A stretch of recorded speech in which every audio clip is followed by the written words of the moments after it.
Now, most of us have heard the song Amazing Grace. I'm not going to sing it, but let's talk about the lyrics. It says, Amazing grace, how sweet the sound that saves a wretch like me. I once was lost, but now I'm found. I once was blind, but now I see. Now, I want to share with you the scriptures and how God revealed to me through the story of Joseph, how amazing grace can lead to your abundant space. So if you're interested to learn how God's grace is leading you to your place of abundance, stay locked in. If you're new to my channel, welcome. If you're not new, welcome back. My name is Coach Malene, and on this channel, I share tips, tools, and tactics on how you can transform your life from ordinary to exceptional. So if that's something that interests you, then stay locked in. Now today, y'all, I'm sorry, but I got to take my time and show you what God showed me through the story of Joseph. For those of you who haven't heard the story of Joseph, let me just give you a brief synopsis of what's happening here. There was a young boy, his name was Joseph, and his father loved him above all his brothers. So he had about 11 brothers. He had about 11 brothers, and he was the youngest. And so, of course, with that, there was jealousy. He was dealing with a lot of jealousy. His father loved him and favored him above all the other brothers. So, of course, there was some resentment, X, Y, and Z.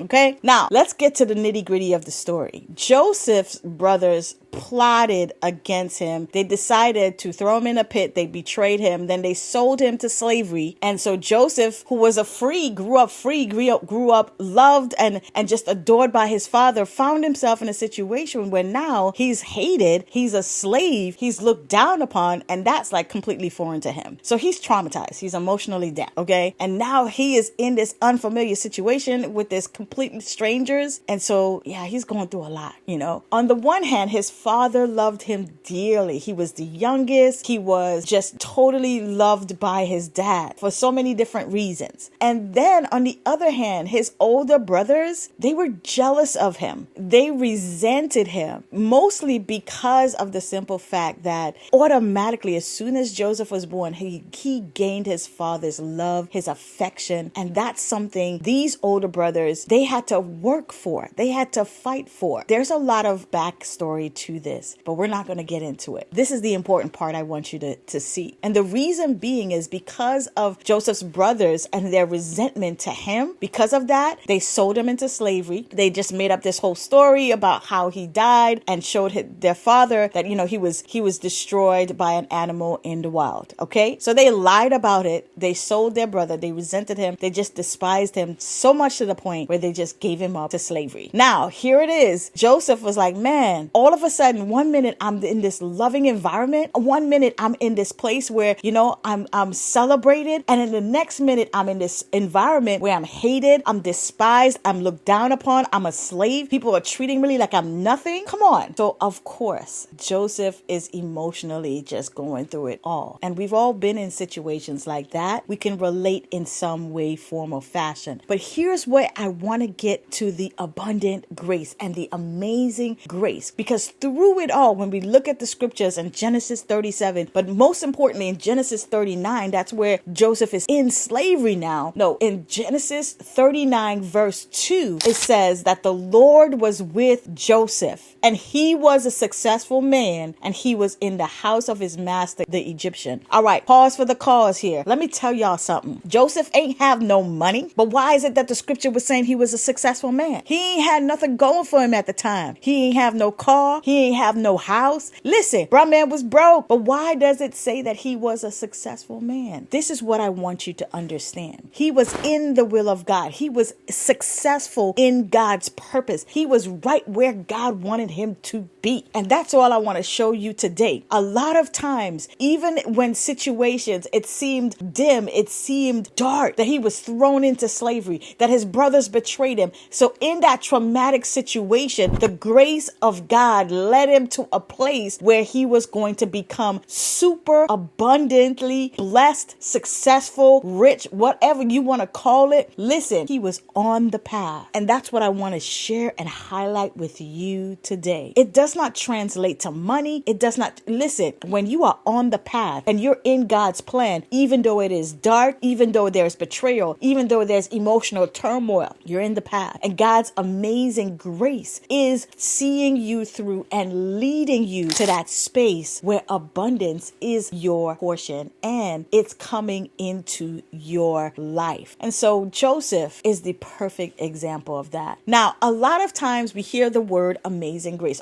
As a matter of fact, we hear the word grace and we have this acronym, God's riches at Christ's expense. It sounds awesome. Yay, but that's not what it is. Can I just be honest with you? When you hear the word grace, I want you to understand it is God's influence on our heart, on our mind, and the reflection in our life. So what am I talking about here? God, through his infinite wisdom, is always leading us, is always downloading his thoughts in us, giving us dreams. In Joseph's situation, it was a dream. God gave him a dream. And like you and I, sometimes God is speaking to us, or maybe sometimes he gives you a dream. Maybe you're having a conversation and in that conversation, someone says something and it just hits your spirit. It's like, man, I don't know, but that just connected with me. It resonated with me. Yes, that is God's spirit speaking directly to your spirit, and it's a connection there. That is his grace leading you in that situation. That is his grace leading you in that conversation. And so those are the times that we must capture. Those are the times that we must hide his word in our heart so that it can lead us to the path and the place of abundance that is awaiting us. And so through Joseph's story, if you want to read that whole, I encourage you to read Genesis 37 all the way to the end of the book of Genesis. Read it, especially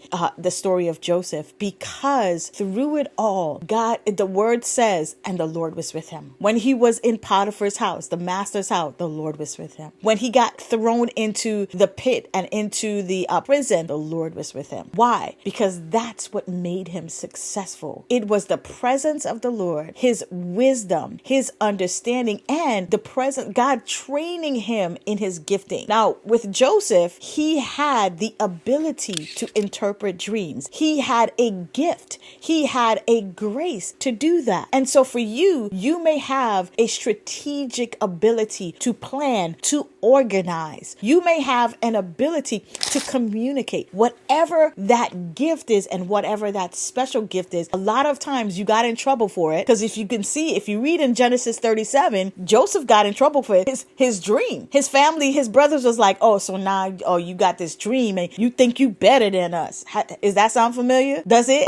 So because you can communicate your ideas, you think you better. So because you got a master, so you smart, you think you better than us. A lot of times those are indicators. The jealousy, the hatred, those are indicators that you have something that is precious, that you need to develop, that you need to cultivate, that you need to nurture, because that is the very thing that puts you in the path of purpose and abundance and prosperity for your life. Don't allow the negativity to overshadow the information that is coming your way. A lot of times that negative emotion is just a disguise and it's just a covering to provide information that leads to transformation. Come on, y'all. I'm just here to encourage you today, and I pray that these words are just connecting with you and you're able to begin to see your life through a different lens and see the gifting and the callings of God upon your own life. Because a lot of times it starts with self-discovery.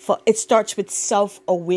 I am good in this area. When you acknowledge it, then you can bring it before the Lord and say, Lord, what am I to do? Where am I to go for this to be developed, for this to be improved, for this to flourish and to thrive? And through it all, through Joseph's journey, even though it started beautifully with his father's love and it hit some turmoil because of his brother's jealousy and their betrayal, it ended well. Because he fulfilled the dream. He fulfilled the purpose that God showed him when he was a child. And just as the Lord put his ideas, his dreams, his vision for your life in you, As a child, you spoke on it. As a child, you thought upon it. But life happened. Please understand there is no expiration date for the dream and the vision that God put in your heart. Now it's time to pick it back up and allow that amazing grace to lead you to your abundant space. I hope this bless you. Thank you for watching. Don't forget to hit like, subscribe to this channel, share this with a few of your friends. Let us continue doing the great work that God has put before us. Let's continue growing together. Thank you for watching. Be blessed by the best, and I will see you in day 34 of Breakthrough into Abundance. Bye for now.